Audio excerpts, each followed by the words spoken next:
Hello, Chandrakala चॅनलमध्ये तुम्हा सर्वांचे खूप खूप स्वागत आहे। तर नवीन मराठी वर्ष चैत्र महिना चैत्र पाडव्याच्या तुम्हा सर्वांना खूप खूप शुभेच्छा। आणि त्यासाठी पारंपरिक रेसिपी म्हणजे सारणाच्या पुऱ्या सांजोऱ्या तर त्या आज आपण बनवणार आहोत। तर त्यासाठी रवा घेतला। रवा तुपाची धार किंवा तेलाची धार टाकून चांगला खमंग लालसर कलर येऊपर्यंत भाजून घ्यायचा। जेवढा रवा आहे तेवढा गूळ घ्यायचा। साधारण पाव किलो रवा असेल तर पाव किलो गूळ घ्यायचा।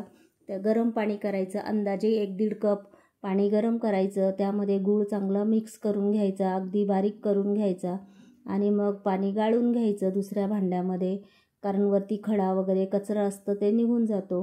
आणि मग गूळ गाळून घेतल्यानंतर रवा त्यामध्ये ओतून घ्यायचा आणि मग थोडंसं सुंठ विलायची पावडर घालून घ्यायची आणि रवा चांगला मिक्स करून घ्यायचा। पाणी थोडं थोडं घालून मिक्स केला तरी चालेल, पण मग चांगला रवा जर भिजला तर पुऱ्या छान येतात। आणि मग आता आपण भिजवलेला रवा रात्रभर झाकून ठेवायचा, म्हणजे रवा पण चांगला फुलतो। आणि जरा प्लेन करून हाताने दाबून आणि वरतून झाकण ठेवून रात्रभर भिजायला ठेवून द्यायचं। आणि मग दुसऱ्या दिवशी आता पुऱ्या बनवणार आहोत, तर मग दुसऱ्या दिवशी झाकण काढून सारण आपलं चांगलं भिजलं आहे की चेक करायचं आणि सारण सगळं फोडून आणि फॅनखाली थोडा वेळ सुकायला ठेवून द्यायचं। जर पाणी कमी पडलं असेल तर थोडं आणखी गुळाचं पाणी करून त्यात मिक्स करायचं। आणि मग आता मैदा मळायला घ्यायचा। थोडा मैदा आणि थोडं गव्हाचं पीठ असेल तरी चालतं। तर मग मैद्यामध्ये थोडं चवीप्रमाणे मीठ घालायचं आणि मोहनसाठी तेल किंवा तूप घालून मैदा घट्टसर मळून घ्यायचा। मळलेला मैदा अगदी 10-15 मिनटासाठी झाकून ठेवायचा, म्हणजे चांगला फुलतो। आणि मग चांगला कस लावून एकदा मळून त्याच्या एकसारख्या लाट्या करून घ्यायच्या।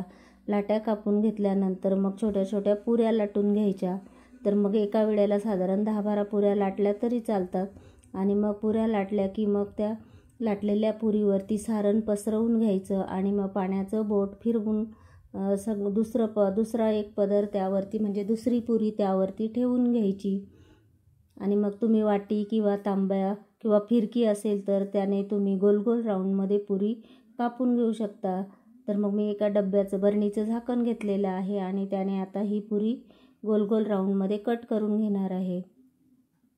तर अशा पद्धतीने सगळीकडनं तोंड दाबून घ्यायचं चांगलं पाण्याचं बोट फिरवल्यानंतर। आणि मग पुरीवरती जे बी तेवढ्या मापामध्ये असेल ते डब्याचं झाकण किंवा डिश किंवा वाटी तांब्या ठेवून आणि साईडचा भाग काढून घ्यायचा, म्हणजे अगदी गोल गोल पुरी आपली तयार होईल। तर मग अशा पद्धतीने गोल गोल पुरी तयार झालेली आहे। अशा सगळ्या 10, 15, 20 जेवढ्या बी असेल पुऱ्या बनवून घ्यायच्या। तोपर्यंत सुकू नये म्हणून त्या झाकून ठेवायच्या आणि मग तेल तापायला ठेवून त्यामध्ये एक एक पुरी सोडून उलट पालट करून चांगला लालसर कलर येऊपर्यंत तळून घ्यायच्या। आणि मग दोन्ही बाजूने चांगला लालसर कलर येऊन तळल्यानंतर मग आपल्या खाण्यासाठी पुऱ्या तयार होतील। अगदी खमंग आणि मऊ लुसलुशीत अशा आपल्या पुऱ्या तयार होतील। तर पाडवा स्पेशल पुऱ्या तुम्ही पण बनवा, कारण जुनी रेसिपी आहे। सगळेच पाडव्याला मराठी लोक पुऱ्या बनवतात। तर मग अशा पद्धतीने तुम्ही पण बनवा। अगदी छान मऊ लुसलुशीत आणि खाण्यासाठी गोड गुळाच्या पुऱ्या आपल्या तयार झालेल्या आहे। आणि व्हिडिओ आवडला असेल तर लाईक, शेअर, सबस्क्राईब, कॉमेंट करा। धन्यवाद।